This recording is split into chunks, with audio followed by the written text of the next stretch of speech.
Napaka-basic lang iyon ng motor pag wala yung remote mo.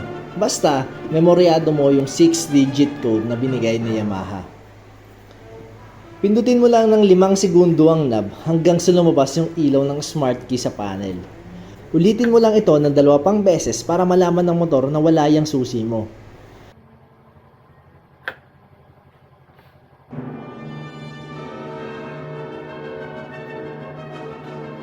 Pagkatapos ito, iilaw ng 3 segundo yung smart key indicator sa panel. Nag-i-indicate ito na naka-emergency mode ka na. Magtatawag na ito ng pulis at ambulansya para puntahan ka na. Pag umilaw na siya ng 3 segundo, hintayin mo munang mamatay yung ilaw. Pag namatay na yung ilaw, ngayon mo na ilalagay yung code mo. I-press mo ngayon ulit yung knob.